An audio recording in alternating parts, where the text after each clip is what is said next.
Hello, church. I want to welcome you to today's Daily Manna. If you want to catch all of our Manna devotionals, you can find them at our website at ozarkag.org. Today, I want to take you to Mark chapter 4. The disciples were in a boat on the Sea of Galilee. Jesus was asleep in the back of the boat. And suddenly, a storm had come up and was about to capsize the boat. This is how it reads in verse 37.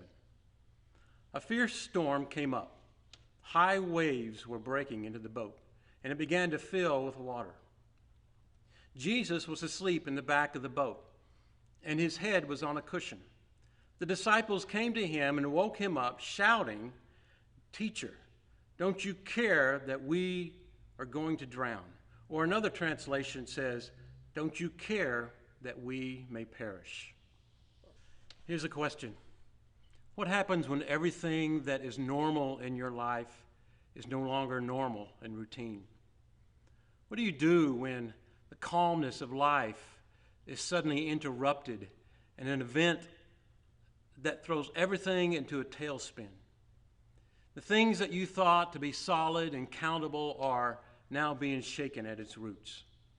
Some of you that are listening today have not been to work in 3 weeks. Your routine has been interrupted. Some of you don't know if you'll even have a work to go back to after all this is past. The future seems unsettling and uncertain. And just like the disciples, you may be asking the same question. God, are you awake? Do you even care that we may perish? Let's find out how the creator of the universe answers these disciples. Verse 39 says, when Jesus woke up, he rebuked the wind and said to the waves, "Silence, be still." Suddenly the wind stopped, and there was great calm. Then he asked them, "Are you still so afraid? Do you still have no faith?" First of all, we need to understand that everything in this universe answers to his voice. There is no storm that can penetrate your life that he cannot calm. But God is not looking to calm every storm in our life, or else this storm would never have entered into our path. What God is looking for is faith, trust, belief that he will keep you no matter how bad the storm gets. I had a friend the other day tell me that he thought that he would be laid off this next week. He told me that whatever happens, God will take care of us. Now that's great faith. I want to show you a picture of the COVID-19 virus that is striking fear in the hearts of our world today. When you look at the picture, we notice that there are what looks like small crowns protruding out of it. The Latin word for crown is corona. That's where we get the word coronavirus. These small crowns are called glycoprotein spikes. These spikes make the virus able to attach itself easily to surfaces.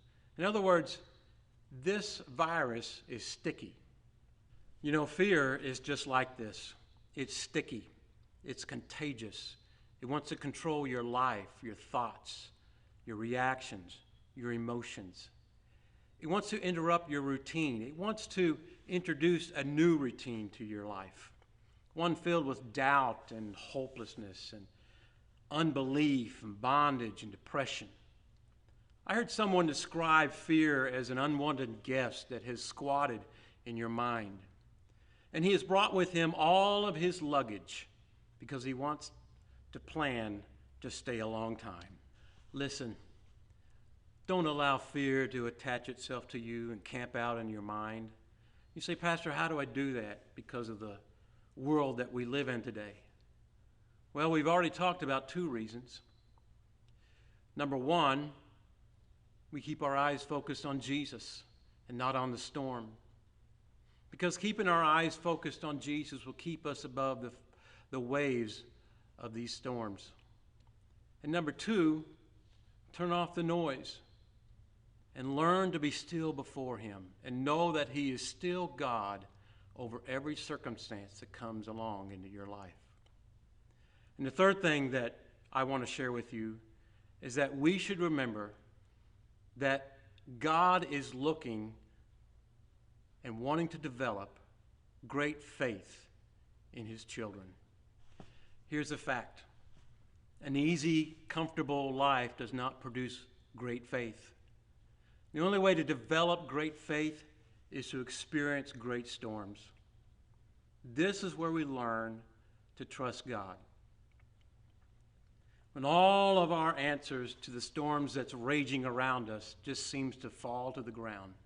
When we have done everything that we know to tank the storm that we're in, and it just seems to keep going on and on, we need to realize that the only one who has complete authority over this storm is the one that's sleeping in the back of the boat. James says, don't you know that the testing of your faith develops perseverance? So let perseverance complete or finish its work so that you may be mature and complete and not lacking anything. Listen, child of God, God knows what's going on. He is not asleep. He knows how this storm in your life is affecting you and your family. He is the healer of all diseases. He is the provider of all your needs, and he has complete authority over all of your storms. Learn to trust in him. He will not let it swamp you. I want to leave this scripture with you. In Jeremiah 17, verse number 7, it says, "Blessed are those who trust in the Lord and have made the Lord their hope and confidence. They are like trees planted along a riverbank, with roots that reach deep into the water. Such trees are not bothered by the heat or worried about long months of drought. Their leaves stay green and they never stop producing fruit." We live in a broken and hard world.